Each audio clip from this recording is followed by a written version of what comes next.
Today, we expose the 9 Aussie breakfast cereals your body will thank you for ditching. Because the biggest trap isn't the sugar you can taste. It's the healthy box that still earns stars, still says whole grain, and still sells Aussie families a lie before school and work. These cereals are engineered to spike you fast, crash you hard, and pull you back for a second bowl by 10 a.m. Then you blame yourself for having no discipline.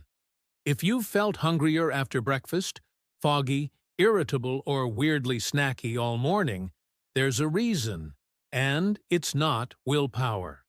Stay with this list, because cereal number 7 looks like a smart choice, until you read what it's really built from. Number 1. Nutri-Grain. We're starting with the heavy hitter, Nutri-Grain. For 40 years, this has been marketed as Iron Man food, the fuel for growing boys and active Aussies. You see the Surf Lifesaver on the box, the bold protein claims, and the 4-star health star rating, and you assume it's a powerhouse. But look closer at the ingredients list. It's essentially a dessert masquerading as sports nutrition. Nutri-Grain is nearly 1/5 sugar, around 17 to 20 grams per 100 grams depending on the variety. That's not fuel. That's a crash waiting to happen. The protein they brag about mostly comes from wheat gluten added back into the mix to game the health star rating system, not from whole food sources that your body easily absorbs. And the primary ingredients? Wheat flour, oatmeal, and maize flour processed into those iconic little bricks using high heat and pressure, stripping away much of the natural nutrition which they then have to spray back on as synthetic vitamins. So why is this a problem? Because when you feed a growing kid or a busy adult a bowl of refined carbs and sugar, you spike their blood glucose immediately. They get a burst of energy, sure, but an hour later, that energy falls off a cliff. They're hungry, irritable, and looking for a snack. It's not Iron Man food. It's a metabolic roller coaster sold in a yellow box. Number 2. Kellogg's Just Right. Number 2 is the master of middle-of-the-road marketing. Kellogg's Just Right. The tagline, not too heavy, not too light, tricked an entire generation into thinking this was the balanced, sensible choice. It looks healthy. It's got oats, bran shreds, sultanas, and apricot pieces. It feels like a responsible adult cereal. But flip the box, and you'll find a sugar content that rivals some confectionery. Just Right sits at a staggering 22.9% sugar. That means nearly a quarter of every spoonful is pure sugar. Yes, some of that comes from the fruit, but if you look at the ingredient list, you'll see sugar listed separately, along with apricot pieces that are actually little nuggets of fruit puree, concentrate, invert sugar, sugar, again, and humectants. They've taken fruit, processed it into sugary jam drops, mixed it with refined flakes, and added more sugar on top. It's a calorie-dense sugar bomb that creates the exact opposite of balance in your bloodstream. You eat this thinking you're being good, but your liver just sees a massive load of fructose and glucose hitting it all at once. If this is just right, I'd hate to see what wrong looks like. And if you thought fruit-based cereals were a trap, number 3 takes the deception to a liquid level. Number 3. Up and Go. Okay, technically number 3 isn't in a box, but it's sold in the cereal aisle and consumed by millions of Aussies as a liquid breakfast, so it earns its spot here. Up and Go claims to have the fiber and protein of 2 Weet-Bix and milk, a slogan that has done more heavy lifting than any construction worker in Australia. It sounds like a miracle. Drink your breakfast in 3 seconds and get the benefits of a sit-down meal. But look at what you're actually drinking. The second ingredient in the classic chalk ice flavor is cane sugar. A standard 350 ml carton contains around 19 grams of sugar. That's nearly 5 teaspoons. You are starting your day with a milkshake. And the fiber they brag about? It's often high maize starch or vegetable gums added to boost the numbers, not the complex, slow-digesting fiber structure you get from eating a real Weet-Bix biscuit. Plus, it's loaded with vegetable oils like sunflower or canola oil to give it that creamy mouthfeel and caloric density. Sanitarium defends it aggressively, but let's be real. Drinking processed soy protein, vegetable oil, and sugar while rushing to the car isn't a good start. It's a survival tactic that trains your body to expect liquid sugar calories first thing in the morning. And you wonder why you're starving by 10:30 a.m.? You just drank a dessert and called it breakfast. Number 4. Uncle Toby's Plus Protein. Uncle Toby's Plus Protein sits at number 4 because it is the perfect example of nutrient washing. You see the big red banner saying protein, and you think, okay, this is the smart choice for muscle and satiety. It's got peaches, sultanas, and oat clusters. It looks wholesome. But here's the reality. To make those clusters crunchy and tasty, they bind them with sugar and oil. This cereal contains around 14 to 17 grams of sugar per 100 grams, depending on the variety. And the protein? It's often bolstered by added wheat gluten or protein isolates, similar to Nutri-Grain. You are paying a premium for cheap wheat protein mixed with sugar. The plus in the name might as well stand for plus sugar. The dried fruit pieces are often coated or infused with preservatives to keep their color. And the clusters are just calorie-dense nuggets of refined carbs. If you want protein for breakfast, eat an egg. Don't rely on a sugary cereal box that's trying to hack its way to a health claim. And if you think misleading health claims are annoying, number 5 was the center of a national scandal. Number 5. Milo cereal. Milo cereal earned number 5 because it pulled off one of the most audacious rating heists in Australian history. For years, Nestlé proudly displayed a 4.5 health star rating on the box. Parents bought it thinking, wow, 4.5 stars? That's basically a salad. But public health groups eventually called their bluff. Nestlé had calculated that rating based on the assumption that you would eat a tiny 30-gram serving of Milo cereal with a generous pour of skim milk. The milk provided the protein and calcium that boosted the score. On its own, as a dry cereal, it's a 1.5-star product. Milo cereal is basically the chocolate powder turned into a crunchy wheat and corn shape. It is nearly 30% sugar. It is candy for breakfast.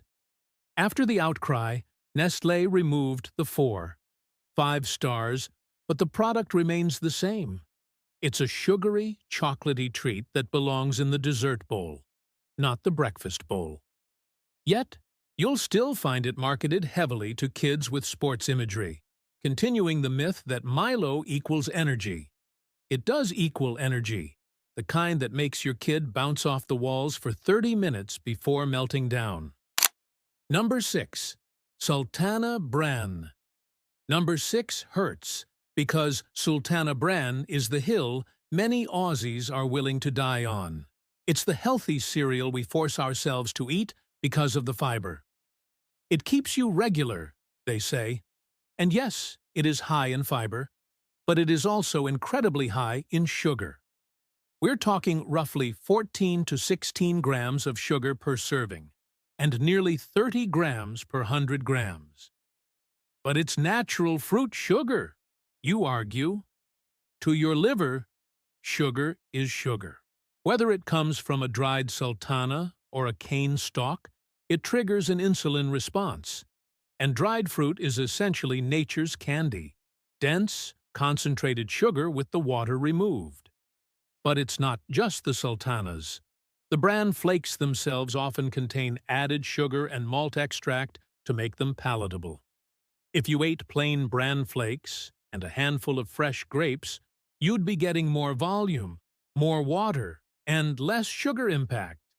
But Sultana Bran combines the sugar density of dried fruit with processed wheat flakes, creating a high carb load that can spike blood sugar significantly, especially if you pour a massive bowl because you think it's healthy. And if you thought the Bran brand was tricky, wait until you see what they did to Australia's favorite biscuit. Number 7. Weet-Bix Bites, Wildberry and Honey. Sanitarium. Weet-Bix is an Aussie icon, and the plain bricks are actually one of the best choices you can make. More on that later. But Weet-Bix Bites? That's a completely different product riding on the coattails of its big brother's reputation. Weet-Bix Bites, specifically the Wildberry and Honey Crunch flavors, are structurally different. They are smaller, denser, and loaded with sugar. While a standard Weet-Bix has about 3% sugar, Weet-Bix Bites Wildberry contains around 20 to 22% sugar. That is a 7-fold increase. They take the whole grain wheat, which is good, but then they pump it full of invert sugar, cane sugar, and berry purees, which make up a tiny 3% of the product. They market it as a convenient, tasty snack or breakfast, perfect for lunch boxes. But, essentially, they've turned a healthy breakfast staple into a cookie. Parents buy them thinking, "It's Weet-Bix, it must be good." But you wouldn't crumble 7 teaspoons of sugar onto your kid's regular Weet-Bix, so why let the factory do it for you? It's a classic case of brand extension dilution, using a trusted name to sell a junkier product. Number 8. Kellogg's Special. Number 8 is the queen of diet culture, Special K. For decades, the red K was the symbol of slimming down. The ads showed women in red swimsuits and promised that if you ate this for 2 weeks, you'd drop a dress size. But look at the ingredients. Special K is primarily white rice and wheat gluten. It is a highly processed, refined grain product with a moderate amount of sugar, around 14%, and surprisingly high salt. It is not a low-calorie miracle. It's just a smaller serving size of refined carbs fortified with vitamins, so you don't get scurvy while starving yourself. The protein content isn't special. It's just average. The fiber is low compared to real whole grains. You are essentially eating fortified white rice flakes. It leaves you unsatisfied because it lacks the healthy fats and fiber that actually signal satiety to your brain. So you eat your recommended bowl, feel starving an hour later, and then binge at lunch, all while thinking you failed your diet. You didn't fail. The cereal failed you. Number 9. Crunchy Nut Corn Flakes. And finally, number 9. The one we all know is naughty, but we pretend is okay because it's just corn and honey. Kellogg's Crunchy Nut. This is arguably the most addictive cereal in the aisle. It is cornflakes coated in sugar, honey, and peanuts. The sugar content sits at a jaw-dropping 32%. 1/3 of the box is sugar. It is sheer brilliance in food engineering. The crunch, the salt from the peanuts, the sweet hit of the honey. It hits the bliss point perfectly. You cannot eat just one bowl, and that's by design. It overrides your brain's stop signals. But let's be honest, nobody eats the recommended 30-gram serving. You pour a big bowl, which probably contains 30 grams of sugar right there. That's more than a Snickers bar. You are eating dessert for breakfast. And because it's based on cornflakes, which have a high glycemic index, coated in sugar, the insulin spike is almost vertical. If you want to feel tired, hungry, and foggy by 10 a.m., this is the most efficient way to do it. The real Australian breakfast. So, is the entire cereal aisle a write-off? Not quite. There are still a few Aussie heroes that haven't sold out to the sugar gods. If you want convenience without the crash, here is what you should be buying. Alternative 1. Traditional rolled oats. Go for brands like Red Tractor or the classic Uncle Toby's traditional oats, not the sachets.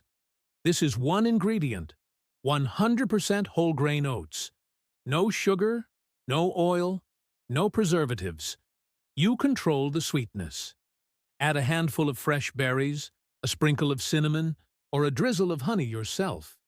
You'll get real beta-glucan fiber that actually lowers cholesterol and keeps you full for hours. Alternative 2.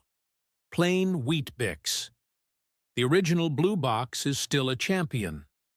With over 97% whole grain wheat and only 3% sugar, it's one of the cleanest processed foods on the shelf. It's cheap, it's Australian, and it's a perfect vehicle for healthy toppings. Just don't ruin it by burying it in brown sugar. Alternative 3. Jordan's low-sugar granola, or Carmen's fruit-free muesli. If you need that crunch, look for Jordan's low-sugar granola, less than 5% sugar, or Carmen's classic fruit-free muesli. Carmen's has surprisingly low sugar for a toasted muesli, around 8 grams per 100, and uses real nuts and seeds for healthy fats. Just watch the portion sizes, as muesli is calorie-dense. We've let the cereal giants turn our morning ritual into a chemistry experiment. They took our grains, stripped them of life, painted them with sugar, and sold them back to us with a 4-star rating. But you don't have to buy the lie anymore.